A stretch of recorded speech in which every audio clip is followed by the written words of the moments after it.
حضرت صلی اللہ علیہ وسلم کے بارے میں ایسے خوبصورت نعتیہ اشعار مسلمان تو کہتے ہیں، لیکن وہ اشعار ایک ہندو شاعر نے کہے ہیں۔ نام اس کا دلورام تھا۔ یہ پرانی بات ہے، پاکستان اس وقت نہیں بنا تھا، متحدہ ہندوستان جو تھا اس میں، اور وہ حضرت صلی اللہ علیہ وسلم سے متعلق نعت کے اشعار کہتا تھا،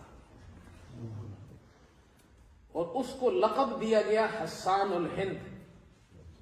دیکھو اللہ کے رسول صلی اللہ علیہ وسلم سے جو عشق کرتا ہے، محبت کرتا ہے، ان کی تعریف میں کلمات کہتا ہے، اور وہ مسلمان نہیں ہے، ہندو مذہب کا ہے۔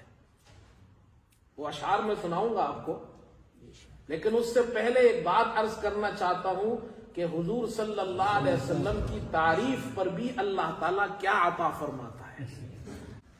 اور اس نے یہ جو اشعار کہے تو اس ہندو مذہب کے لوگ اس کے مخالف ہو گئے، لیکن وہ یہ اشعار کہتا تھا، خوبصورت اشعار۔ اس کا اللہ تعالیٰ نے اس کو یہ انعام دیا کہ وہ ہندو شاعر مسلمان ہو گیا۔ پھر اس کا اپنا نام رکھا کوثر علی کوثر۔ پہلے نام تھا دلورام کوثری، پھر نام رکھا کوثر علی۔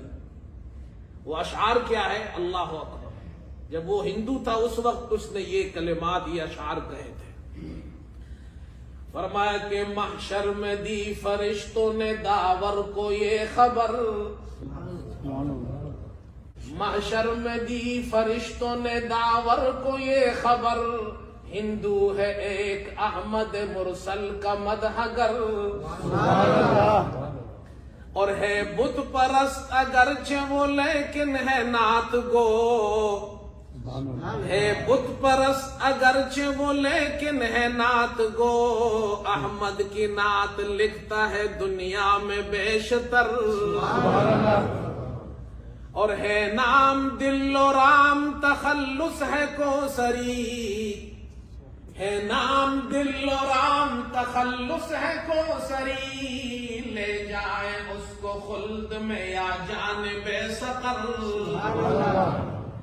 سنتے ہیں یہ ملائکہ سے ایک انوکھی بات، سنتے ہیں یہ ملائکہ سے ایک انوکھی بات، فرمایا ذوالجلال نے جنت ہے اس کا گھر، اللہ اکبر احمد مرسل کا یہ لحاظ، اللہ اکبر اللہ اکبر احمد مرسل کا یہ لحاظ، کی حق نے لطف کی سگے دنیا پہ بھی نظر۔